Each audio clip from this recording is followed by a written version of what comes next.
صلوا على النبي محمد.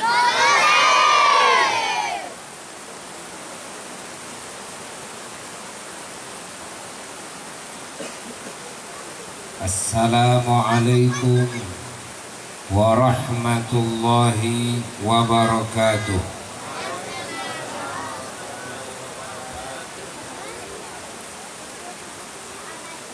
Alhamdulillah wa afdhalus salati wa atammut taslimi ala sayyidina wa nabiyyina wa maulana Muhammad wa ala alihi wa sahbihi wa mawalah. Wala haula wala quwwata illa billah.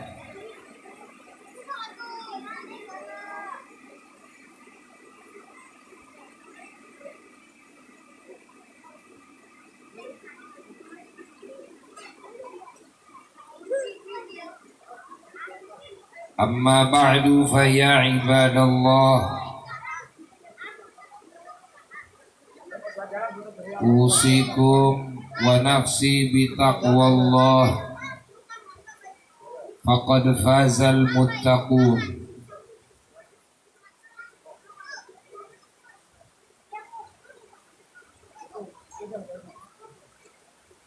Faqala Rasulullah sallallahu alaihi wa alihi wasallam, an-nikahu sunnati wa fi riwayatin min sunnati, faman raghiba an sunnati falaysa minni. Al-hadis. Para jamaah yang sangat dicintai dan yang sangat dimuliakan, juga segenap umat Islam dimanapun berada, yang semoga semuanya selalu ada dalam lindungan Allah, ada dalam keselamatan, kebahagiaan dan kemuliaan, dan semuanya semoga dihujani oleh Allah dengan hujan kasih sayangnya, dengan hujan barakahnya, dengan hujan nikmatnya, dengan hujan rizkinya, dan semoga segala gerak-gerik semuanya dihidayahi oleh Allah kepada segala hal yang Allah ridhai dan yang Allah cintai. Dan semoga semuanya dijauhkan dari segala malapetaka, dari segala mara bahaya, dari segala musibah dan fitnah, dari segala kerugian dan penyakit dan wabah. Dan semoga semua diselamatkan dari kejahatan makhluk, dan semua diselamatkan dari jelek-jeleknya takdir, dan semoga semuanya oleh Allah diselamatkan dari godaan syaitan, dari kejelekan hawa nafsu, dari tipuan dunia, dan semoga Allah memanjangkan umur kita semua, terutama umur para ulama-ulamanya, para wali-walinya, para kekasih-kekasihnya, para solihin, dengan penuh hidayah dan taufiknya, dengan penuh rahmat dan keberkahannya, dengan penuh nikmat, penuh kebahagiaan, penuh rizkinya, penuh segala anugerahnya, kebaikan darinya. Dan semoga Allah menetapkan iman Islam kita semua.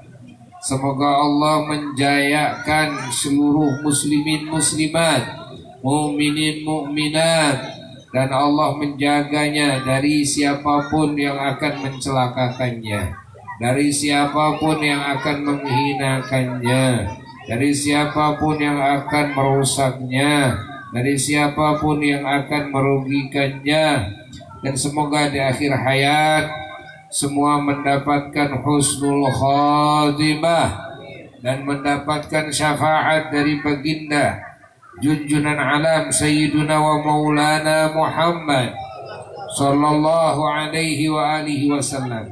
Dan kita doakan terkhusus Sahibul Bait Bapak Unang sekeluarga, dan juga calon besan dari Bekasi, dan juga khususnya calon pengantin yaitu Neng Riris dan Yang Adit, yang insya Allah besok akan menjalankan akad pernikahan.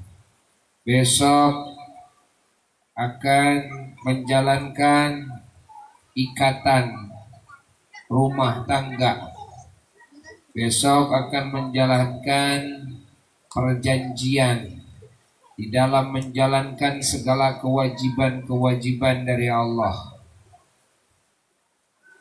Kita doakan mudah-mudahan Allah melancarkan segala sesuatunya, Allah meridainya, Allah menghujankan rahmat dan keberkahannya kepada mereka, Allah menghujankan rizkinya kepada mereka, dan semoga oleh Allah rumah tangganya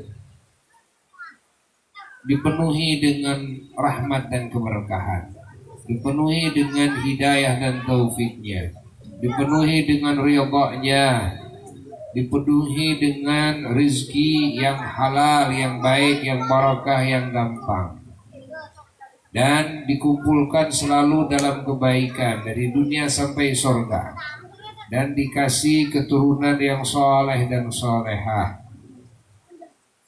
Bisirri asraril Fatihah.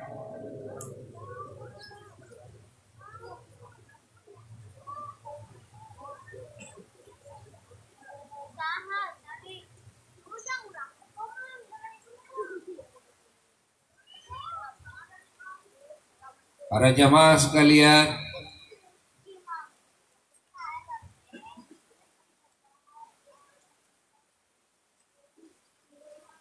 saat ini Buya tidak akan lama berbicara, berhubung masih ada 2 acara di Bandung dua-duanya. Namun akan memberikan sedikit arahan-arahan yang berkaitan dengan pernikahan, bahwasanya pernikahan adalah satu kemaslahatan dunia, juga yang berpengaruh kepada kemaslahatan agama. Dengan pernikahan maka kehidupan manusia bisa tambah maslahatnya. Dengan pernikahan maka agamanya hamba-hamba Allah bisa bertambah juga maslahatnya. Bahkan keberuntungan di akhirat kelak akan bertambah dengan wasilah pernikahan. Artinya pernikahan adalah suatu perkara yang sangat menguntungkan bagi urusan dunia manusia, bagi urusan agamanya, dan bagi urusan akhiratnya. Maka bagi para pemuda yang sudah sampai kepada saatnya, yakni sudah siap mas kawinnya, sudah siap juga untuk memberi nafkah kepada istrinya, ini diperintahkan menikah oleh baginda Nabi besar Muhammad sallallahu alaihi wasallam. Begitu pula setiap orang tua yang memiliki putrinya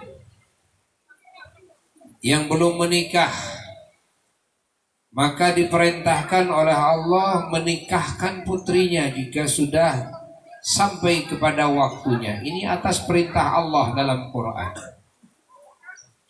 Begitu pula majikan yang punya hamba sahaya yang sudah sampai kepada waktunya hamba sahaya untuk menikah, maka majikan diperintahkan oleh Allah menikahkan hamba sahayanya atas perintah Allah.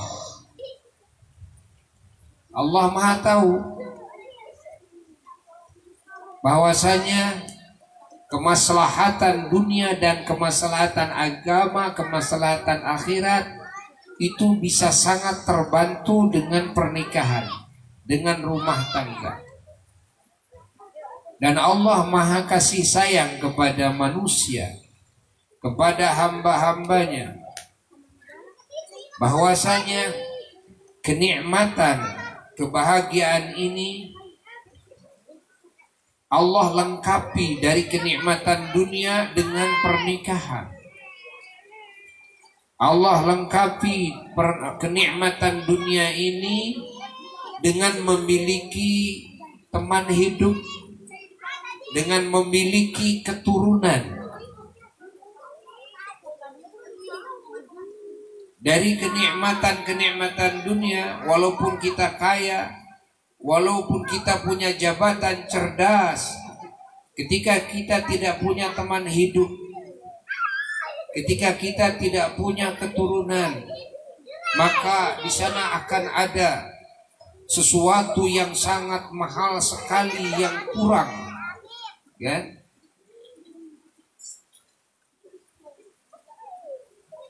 Maka menikah adalah suatu kepentingan dan suatu kebutuhan dan suatu kebahagiaan. Di sana ada kepentingan. Ingat, di sana ada kebutuhan. Di sana ada kebahagiaan.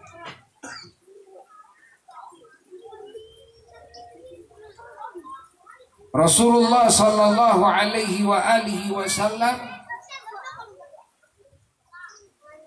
mengecam orang-orang yang membenci pernikahan. Dan Rasulullah sallallahu alaihi wasallam menyatakan bahwa pernikahan itu bagian daripada perilaku beliau, bagian daripada sunnah beliau. Beliau menyatakan an-nikahu sunnati. Nikah itu adalah sunnahku, adalah perilakuku, adalah adatku.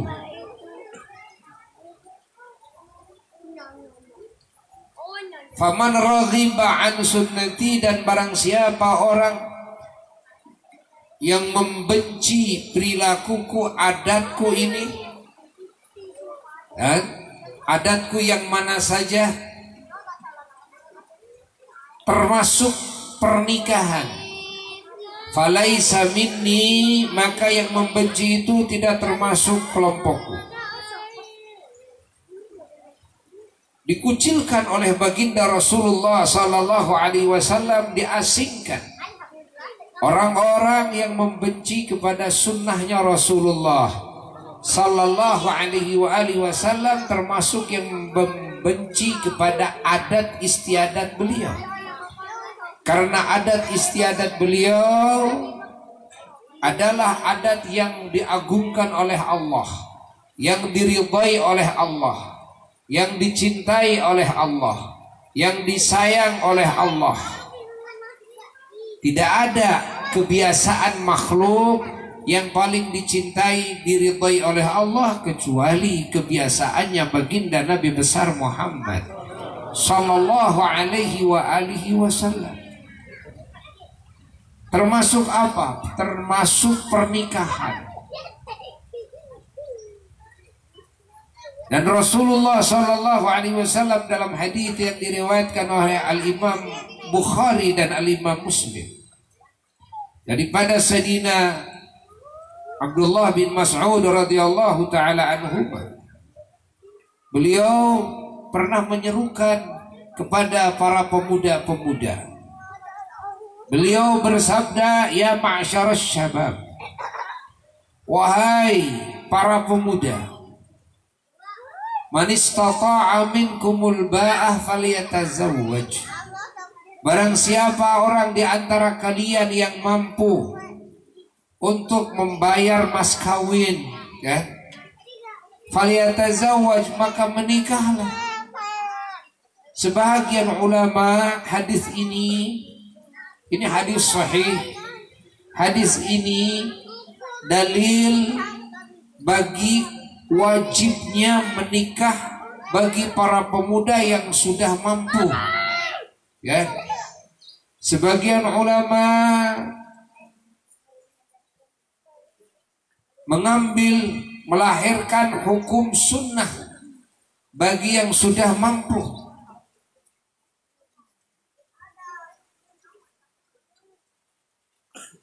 Sehingga Buya sering arahkan bagi yang mau nikah, kalau memang sudah jelas kita mampu dan kita sudah punya calon, niatnya, ya, niatkan bahwa menikah itu wajib bagi kita agar kita mendapatkan pahala yang wajib. Niat saya melaksanakan perintah Allah yang wajib ketika kita mau menikah, ya. Karena sebahagian ulama, sebagian madhab ada yang mewajibkan, ya, atas dasar nas hadis sahih ini. Perintahan dari baginda Rasulullah sallallahu alaihi wasallam. Faman lam yastati', barang siapa orang yang tidak mampu. Beliau bersabda, ulangi, ya ma'syarasy syabab, wahai para pemuda, man istata'a minkumul ba'ah falyatazawwaj. Barang siapa di antara kalian yang mampu membayar mas kawin, kalau kita memandangnya dengan penuh kebahagiaan, penuh kasih sayang, penuh cinta, raut wajah yang sembringah, senyum manis, tatapan yang penuh cinta dan kasih sayang, ketika mata kita ditatapkan kepada istri kita, maka kita mendapatkan pahala. Allah ridha, bukan cuma halal, tapi kita dapat pahala. Subhanallah. Tataplah istri kita, ya, tataplah istri kita, tataplah istri kita dengan penuh lihat, agar mata kita tetap bisa memandang wanita, bisa menikmati, kan, indahnya seorang wanita. Kompensasinya apa? Kompensasinya adalah istri kita. Menikah kepada istri kita. Ketika kita mau melihat kepada wanita yang bukan mahram, ingatlah kita punya wanita yang pantas dilihat dan Allah ridha kalau kita lihat. Allah mengganjar kalau kita lihat. Istri saya mah ya dilihatnya kurang enakeun, umpamanya. Haluskan oleh kita, baguskan oleh kita, arahkan oleh kita, agar istri kita bisa berdandan yang bisa memikat kita, yang kita seneng. Kita seneng istri kita, kan? Dandanannya seperti apa? Ingat, maka kita arahkan ke sana. Kita seneng model rambut istri kita itu bagaimana? Kita arahkan. Kita seneng bedaknya, gitu kan? Kelly Aisyah, kan? Arahkan dan catat oleh kita. Yang harus dicatat apa? Modali oleh kita. Ini laki-laki inginnya melihat wanitanya cantik seperti bidadari, tapi nggak mau ngemodalin. Ya? Masya Allah. Akhirnya istrinya pinuku mehong, dagawehna di dapur gitu tadi harapun hawu. Masya Allah, bau asepan, ya kan? Coba, istrinya jadi koreng. Kenapa? Ya karena istrinya dibelak keseken ke sawah, istrinya dibelak keseken ke kebon. Subhanallah, ya. Siapa laki-laki yang menginginkan istrinya itu enak dipandang, kan? Maka coba modali istrinya.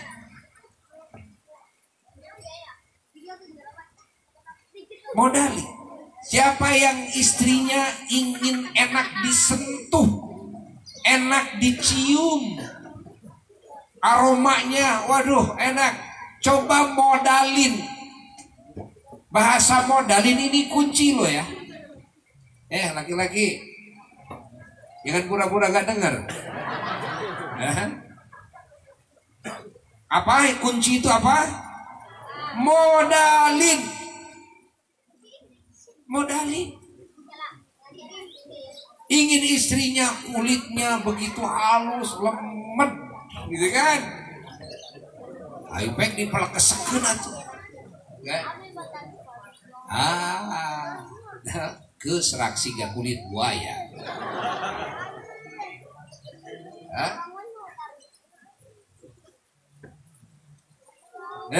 Laki-laki tong tungkul. Laki-laki tangah ka dia. Pamajikan anjeun guru di nu kumaha cenah? Modalan.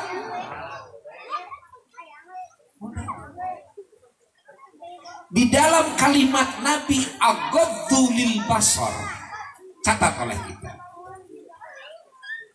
Di dalam kalimat Nabi kita bahwa menikah itu aghaddu lil basar, itu lebih menjaga kepada pandangan mata kita, wahai kaum laki-laki, dari melihat wanita yang bukan mahram. Di sini ada rahasia yang harus kita fahami. Di sini ada isyarat yang harus kita fahami. Apa yang diisyaratkan oleh Nabi? Yang diisyaratkan oleh Nabi, ingat, yang makul, yang masuk akal, kan?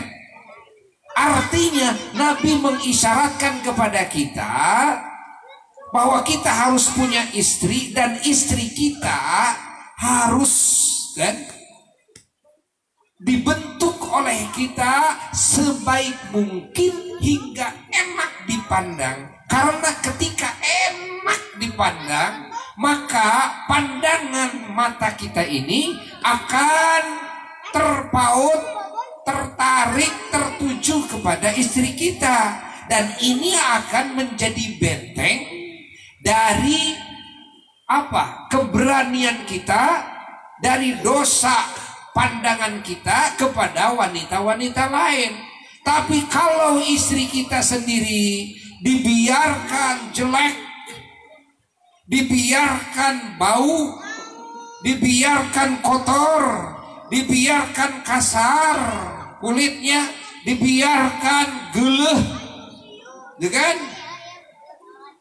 Apakah dengan menikah akan berefek kepada aghaddu lil basar, yakni berefek kepada lebih menjaga pandangan kita terhadap wanita lain? Buya yakin tidak. Tetap kita akan liar mata kita ingin melihat wanita-wanita lain.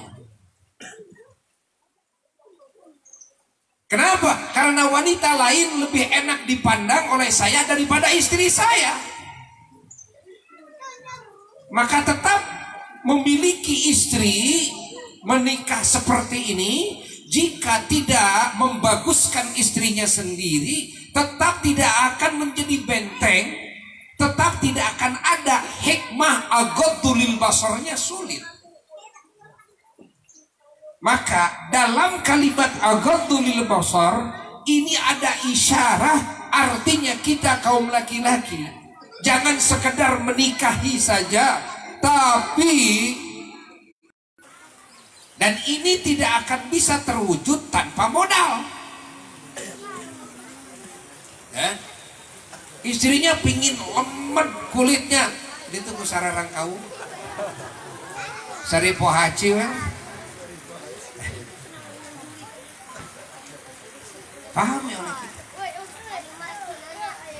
hayati oleh kita.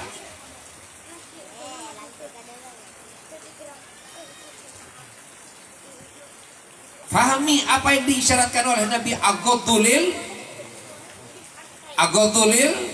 bas.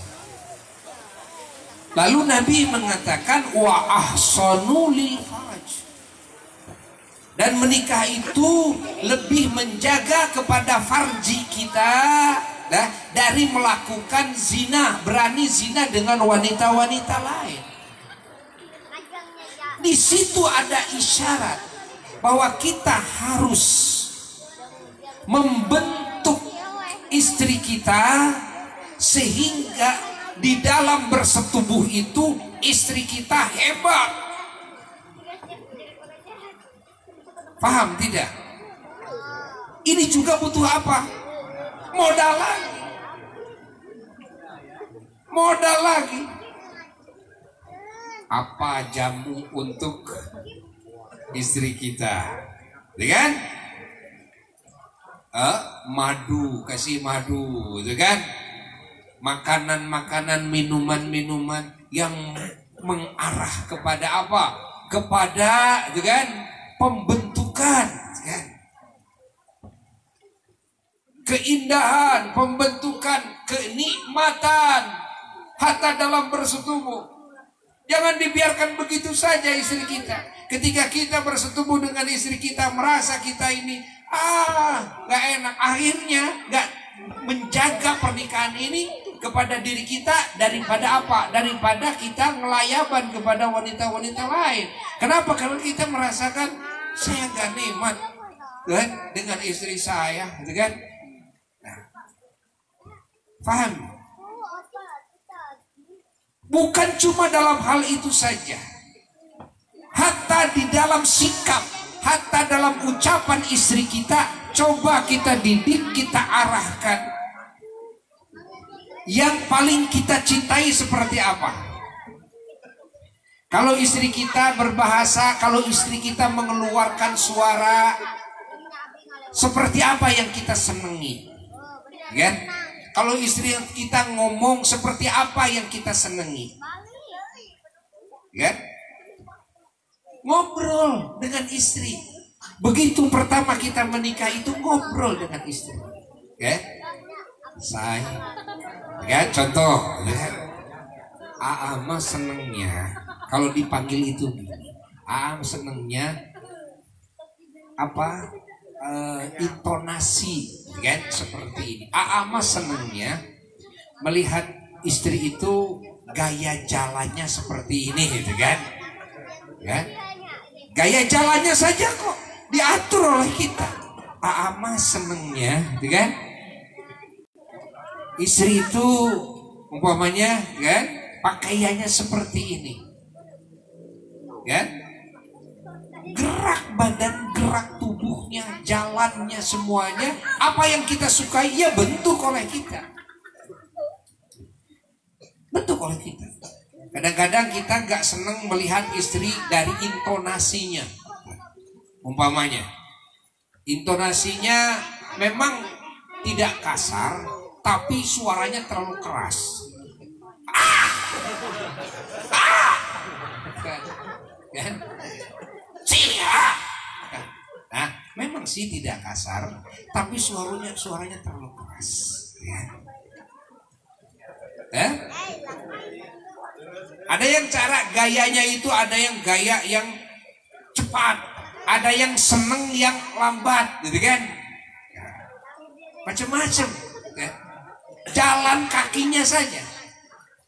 Pernah Buya memberikan ajaran dalam hal ini kepada putri-putri Buya sendiri, dikumpulin sama Buya. Dikumpulin bagaimana cara ngomong yang disenangi laki-laki, bagaimana cara jalan aja. Itu cara jalan seperti itu cara jalan itu gak seneng dilihatnya, gak seneng, ya. Ayo nu cara jalan teh cara jalan entong, gitu kan? Ada cara jalan teh gubras gebris. Yang memang nggak ngambek, tapi gayanya seperti itu, gubras gebris, kan? Cara ngambil sesuatu, gitu kan? Kadang-kadang nggak seneng itu cara seperti itu, kan?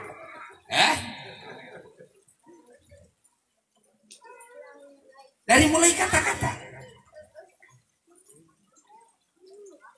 hatta ketika kita menyebut sayang saja, ini nyebut sayang juga kan tidak semuanya enak didengar, kan? Kadang-kadang kalau berlebihan juga tidak enak didengarnya. Kalau berlebihan itu, ini harus ada daurah, harus ada pendidikan khusus, ya. Nah, suami ini yang harus memberikan masukan kepada istri. Yang tidak pakai modal, alhamdulillah. Ayo, kan? Didik istri kita. Dan yang harus pakai modal, ya mau tidak mau, kita keluarkan modal untuk membentuk istri kita yang terbaik bagi kita. Agar apa? Satu, agar agoddulil basar. Buat apa saya lihat wanita yang lain, istri saya lebih bagus kok, kan? Tidak ada angan-angan untuk berzina dengan yang lain. Kenapa? Istri kita paling hebat, gayanya hebat kok, kan? Segalanya paling hebat. Nah, ini akan agoddulil basar, agar ini akan ahsanulil faraj.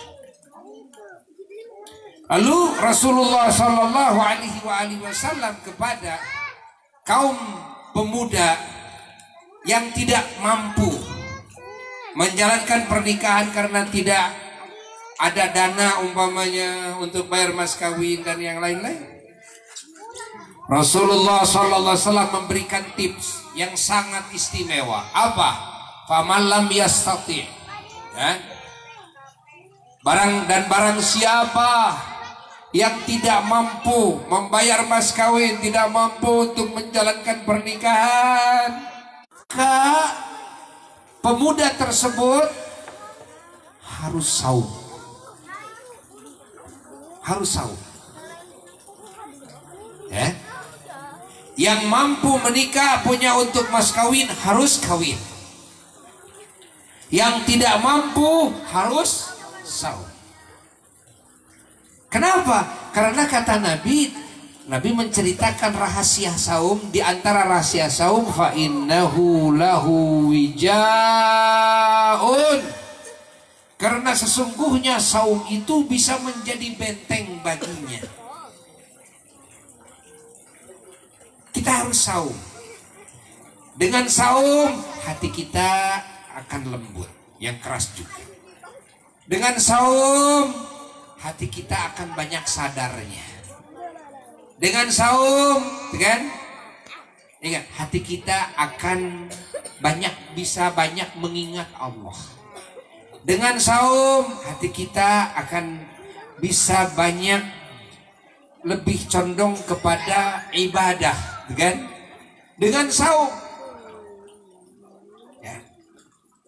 Dengan saum, setan ini, kan, akan teringkus. Dengan saum, gerak setan itu akan terhalangi terus. Karena setan terus beredarnya di dalam darah manusia. Dengan saum darah manusia itu jadi lemah, ya, kekuatannya jadi lemah, sehingga kekuatan setan pun juga melemah. Nah, saum ini bukan saum Senin Kemis saja. Ini saum wija, ini saum benteng, ya. Kalau saum benteng, ya saumnya setiap hari. Jadi para pemuda yang tidak mampu menikah, sudah waktunya, kan, menikah tapi tidak mampu menikah, maka harus banyak apa? Saum. Harus banyak saum. Ya, jangan makan daging-daging kalian. Ya, jangan. Jangan banyak minum madu kalian. Ya kan? Jangan, apalagi daging kambing, jangan makan sate kambing, jangan. Kenapa? Itu karena itu sangat cepat membangkitkan gairah seks. Ya, jangan terlalu banyak makan lenca. Ya, makan lenca tuh, ya, itu lenca itu untuk strong, ya. Nah, daun pepaya juga sama itu. Daun pepaya juga. Ya, sehingga kalau imun lagi lemah, ya itu makan daun pepaya aja. Itu bisa strong. Nah, dibuka saumnya juga jangan terlalu banyak. Ya kan? Itu kan? Agar apa? Ya agar lemah lah gitu kan. Kalau lemah, nah ketika kita mujahadah, itu mujahadahnya tidak terlalu berat, kan? Ketika kita memerangi hawa nafsu, memerangi setan tidak terlalu berat. Karena apa? Karena ini lemahnya fisik ini mendukung. Dengan apa? Dengan saum. Nah, maka saum ini lain dengan saum Senin Kemis, kan? Karena ini saum wija. Maka alasan disunnahkannya saum itu banyak, kan? Ada yang karena waktu disunnahkan saum itu, ada yang karena kejadian, kan? Ada yang karena waktu seperti karena Senin, karena Kemis, ya kita harus saum lah. Karena awal bulan, karena tengah bulan, karena akhir bulan, kita harus saum lah, kan? Nah, ada karena kejadian. Ya, karena situasi dan kondisi. Seperti karena apa? Ya karena kita ini syahwat sudah besar, kan? Usia sudah memumpuni untuk menikah, tapi kemampuan untuk membayar mas kawin dan menafkahi tidak memumpuni, kan? Nah, agar mata kita terjaga, agar farji kita terjaga, kan? Maka kita harus banyak apa? Banyak saum. Harus banyak saum. Allah.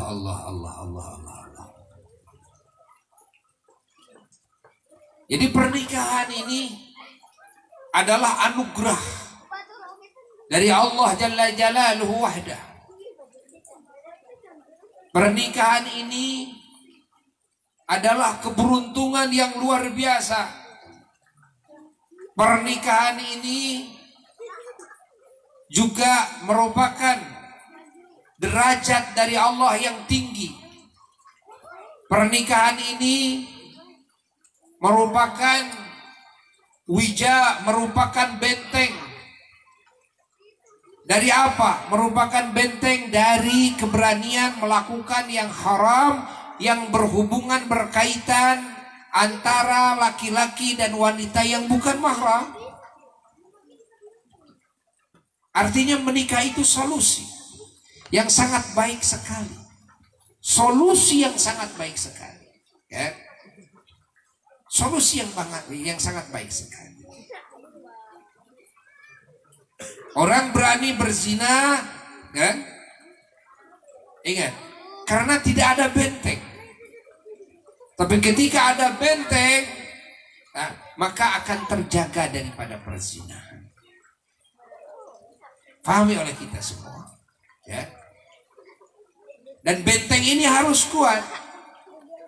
Dan cara menguatkan benteng seperti yang tadi dikatakan, coba bentuk wanita istri kita menjadi wanita yang terbaik di mata kita, wanita yang terindah di mata kita, wanita yang terindah di telinga kita, di hidung kita, kan?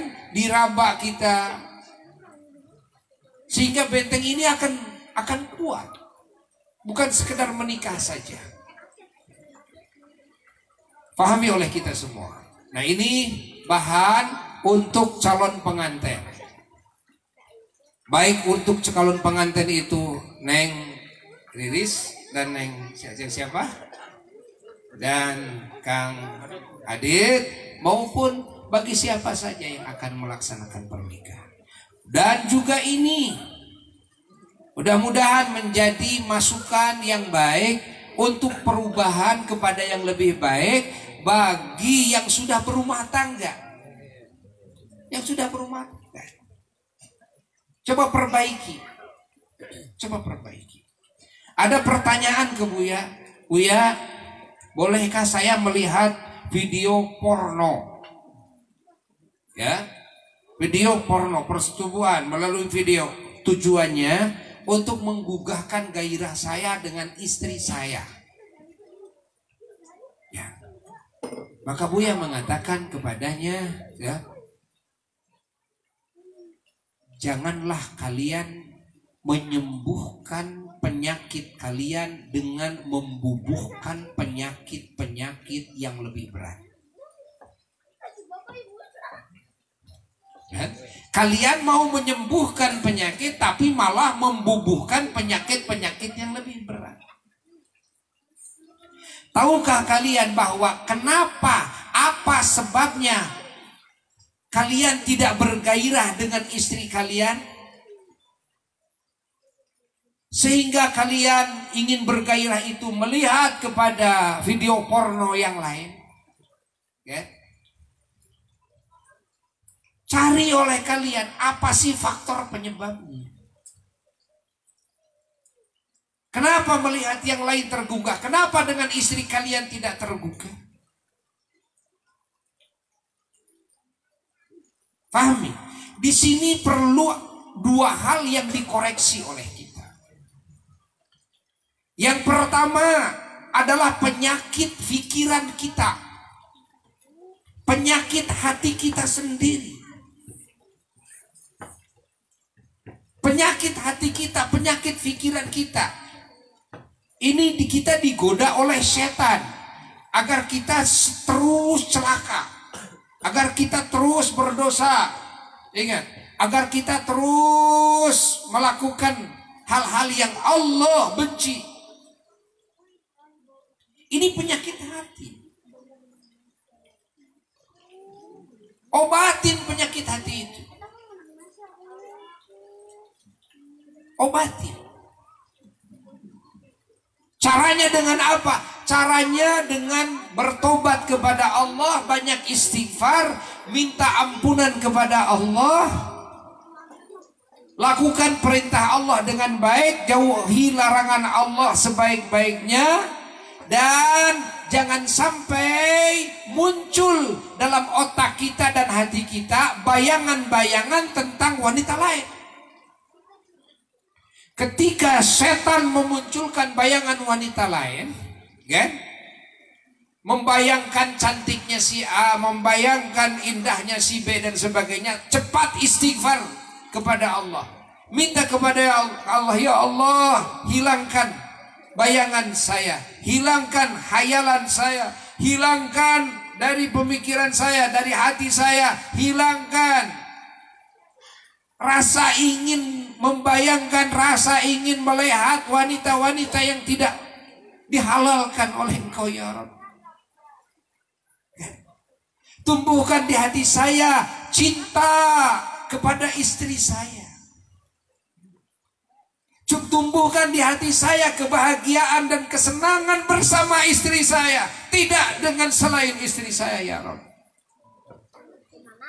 Jangan malah dimunculkan, jangan malah dibayang-bayang. Tutup itu.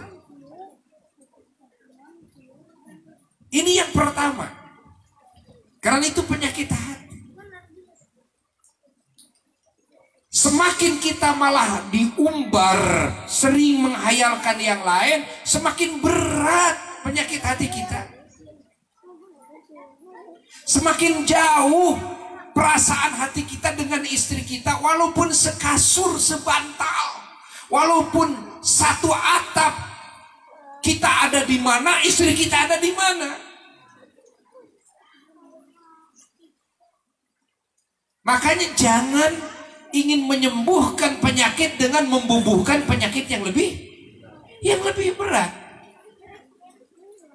Hapus. Jangan kita melihat foto-foto wanita yang lain. Jangan kita senang melihat film-film wanita, wajah-wajah wanita yang lain.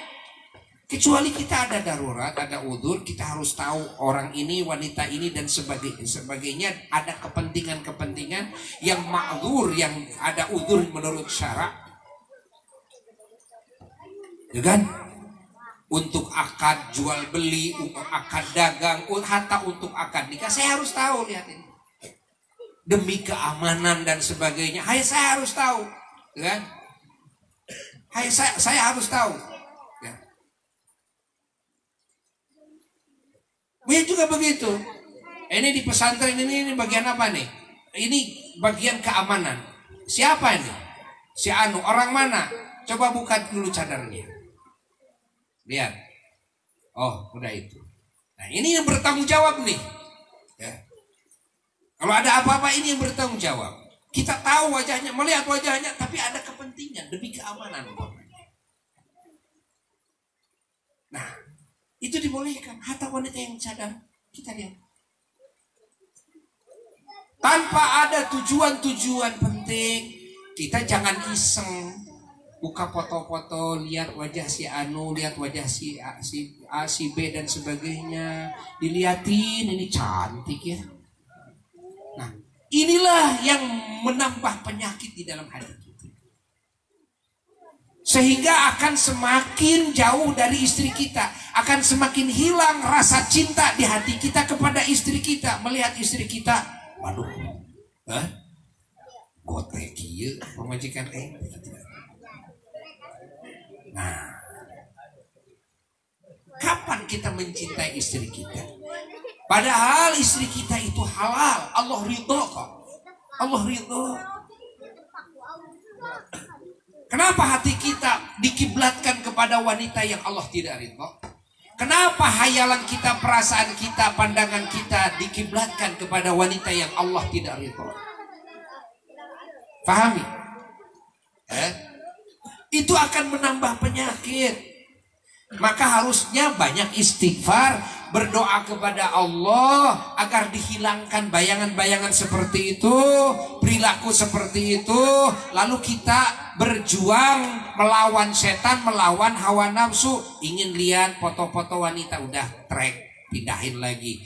Ada wanita di YouTube atau di FB dan sebagainya, oh cantik, cepat alihkan lagi. Jangan ditatap, cepat alihkan lagi. Harusnya seperti itu. Catat, jika ingin sembuh seperti itu. Ini yang pertama. Yang kedua, ingat. Yang kedua, seperti kata Buya tadi, bentuk istri kita menjadi istri yang kita paling sukai. Bentuk istri kita, ayo dandanin. Gimana senangnya kita dari istri kita, kan? Hapus bayangan kita dengan wanita yang lain. Bentuk, ingat, istri kita sebaik mungkin. Lalu pandangan kita pusatkan ke istri kita, hati kita pusatkan ke istri kita, hayalan kita pusatkan ke istri kita. Berdoa kepada Allah agar hati kita dikasih cinta kepada istri kita. Ya kan? Minta kepada Allah, terus dirasa-rasa oleh kita, dielus-elus istri kita, dipandang istri kita, sudah didandani, dikaleng dan sebagainya, kan? Sehingga nempel di diri kita. Baiknya istri kita itu selalu membayangi kelopak mata kita. Suara-suara istri kita yang indah selalu nempel di telinga kita. Aroma tubuhnya, aroma rambutnya nempel di hidung kita. Ingat, sentuhan kulitnya nempel di kulit kita. Di mana saja kita berada sedang di luar, maka kita selalu merindukan istri kita. Ini harus dibentuk oleh kita. Ini harus diperjuangkan oleh kita kalau kita ingin selamat. Ya? Paham tuh laki-laki ya? Paham tidak? Loh, kenapa kepada saya doang? Kenapa tidak sama perempuan? Beda. Kalau perempuan itu Allah ciptakan wataknya itu, kalau sudah cinta kepada seorang laki-laki, mau laki-laki itu jadi jelek dan sebagainya, perempuan itu tetap istiqomah. Beda dengan laki-laki. Laki-laki itu, kan? Laki-laki itu gampang berubah dan gampang pudar cintanya. Ngaku loh. Walaupun tidak berani ngomong sama istrinya, tapi tetap kesenangannya melihat istri yang lain ketimbang istrinya. Kesenangannya ngobrol dengan wanita lain daripada dengan istrinya. Kesenangannya kumpul dengan wanita lain ketimbang dengan istrinya. Gitu kan? Malah kalau nggak ketemu sama istri yang lain, lebih seneng karena jejer, usap. Tadi tuh kawalungan ke Jati Gede, seminggu ketemu dengan wanita yang lain, nggak ketemu-temu juga, ya kan? Udahlah, jeng usap, akhirnya kawin ke usap. Ya kan? Nah, catat nih, laki-laki, ya kan? Jadi kita harus menjalankan dua hal yang tadi. Obati kata kita. Obati. Ini bahaya. Ini sifat yang buruk. Kalau kita mati bahaya. Bisa mati su'ul khotimah. Ketika hati kita selalu bayangannya ingin melihat, membayangkan, menghayalkan wanita lain yang bukan mahram. Ini matinya bisa su'ul khotimah loh. Bisa su'ul khotimah matinya. Bukan main-main ini kan. Makanya harus diobati oleh kita dengan obat yang benar. Ya. Ayo, baguskan istri kita. Kalau sudah dibaguskan, ayo bangun cinta dan kasih sayang bersama istri, tidak dengan yang lain. Dalam hubungan syahwat ini kan, dalam hubungan syahwat ini, tanamkan kecintaan kepada istri kita, kerinduan kepada istri kita. Nah, baru kita akan merasakan nikmatnya berumah tangga. Nikmatnya punya istri, indahnya punya istri. Segalanya nikmat. Dekatnya dengan istri nikmat, kan? Masya Allah. Kalau lagi di luar, rindu sama istri kita. Nah, dikit-dikit telepon istri kita. Dikit-dikit telepon istri kita, kan? Nah, Allah. Paham? Jelas. Dan di dalam pernikahan ada kekayaan yang dijanjikan oleh Allah. Ingat, Allah janji dalam Qur'annya, A'udzubillahi minasyaitonirrajim. Bismillahirrahmanirrahim. Iyakunu fuqara'a yughnihimullahu min fadlihi. Yang maknanya wallahu a'lam bimuradi bidzalik, kalau mereka tadinya fakir, tadinya miskin, ya, Lalu mereka menikah. Maka yughnihimullahu min fadli, Allah berjanji akan mengkayakan mereka dari karunia-Nya. Maka pernikahan adalah merupakan salah satu faktor penyebab kekayaan. Pahami oleh kita. Dan ini terbukti di mana-mana. Terbukti di mana-mana. Manusia itu mulai kayanya kapan? Semenjak menikah. Itu rata-ratanya. Sebelum menikah selalu ingin diberi. Tapi setelah menikah bisa memberi. Ya kan? Ya kan? Coba tanyakan nih kepada bapak-bapak yang sekarang punya rumah, bisa memberi, bisa menafkahi. Dulu sebelum menikah gimana? Selalu minta kepada orang tua. Untuk rokok, minta kepada orang tua. Untuk bensin dan motornya juga sama. Untuk kuota dan HP-nya juga sama, ya kan? Tapi setelah menikah lain. Allah kasih dari karunia-Nya kekayaan hingga berubah, kan? Berubah ini kehidupannya semakin makmur dengan sebab barokah apa? Barokah pernikahan. Makanya sahabat Nabi Sayyidina Ibnu Mas'ud radhiyallahu taala anhu, beliau pernah menyerukan iltamisul ghina fin nikah. Kalian harus mencari kesugihan, kekayaan dalam nikah, katanya. Ya. Cari kesugihan dalam apa? Dalam nikah. Dan Rasulullah Shallallahu Alaihi Wasallam juga pernah bersabda, salah satu hakun 'alallahi aunuhum. Ada 3 orang yang mana Allah berhak untuk menolongnya. Siapa yang 3? Yang pertama, an-nakih yuridul afaf. Orang yang menikah tapi tujuannya ingin soleh, ingin bagir. Tujuannya supaya saya terjaga dari yang haram, antara hubungan laki-laki dan hubungan perempuan, gitu kan? Saya nggak mau berzina, saya nggak mau berdosa, sudah saya milih nikah, gitu kan? Maka nikah yang tujuannya seperti itu minimal tujuan seperti itu pasti akan ditolong oleh Allah. Jangan takut gak terbiayai kalau tujuan nikahnya seperti itu, kan? Ingat, ya, ini salah satu dari yang 3. Ya, salah satu dari 3. Yang kedua, wal mukatab, ya, yuridul ada, adalah hamba sahaya, ya, yang meminta kepada majikannya, ya, supaya bisa merdeka dan membayar, kan, kepada majikannya atas kesepakatan berapa harus dibayar, lalu dibayar, dicicil oleh hamba sahaya ini. Nah, hamba sahaya seperti ini yang ingin memerdekakan dirinya dari kehambaan, kan, itu akan ditolong oleh Allah.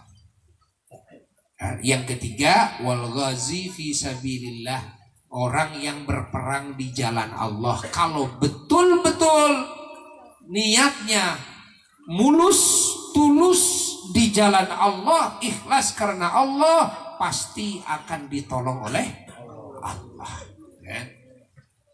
Pasti akan ditolong oleh Allah, ya. Ini diantara orang-orang yang akan ditolong oleh Allah. Jadi kepada kaum laki-laki dan kepada kaum wanita, jangan khawatir tidak bisa makan, tidak bisa minum. Jangan khawatir tidak bisa memberikan nafkah. Allah maha luas karunia-Nya, ya. Menikahlah dengan niat apa? Yang tadi, yuridul afaf, ya. Dengan niat karena Allah, mencari ridha Allah, dengan niat melaksanakan perintah Allah, mengikuti sunnahnya Rasulullah Sallallahu Alaihi Wasallam, dengan niat ingin terjaga, kan, dari zina, ingin terjaga dari memandang wanita yang bukan mahram, dari hubungan dengan wanita yang bukan mahram, dengan menikah ini ingin terjaga, maka menikah seperti itu kalian akan mendapatkan pertolongan Allah. Mudah-mudahan kalimat ini manfaat ya, khususnya bagi Buya yang ngomongnya, umumnya bagi siapapun yang mendengarkannya. Dan mudah-mudahan kumpulan ini menjadi keberkahan bagi kita semua ya. Sekian dari Buya, wassalamualaikum warahmatullahi wabarakatuh.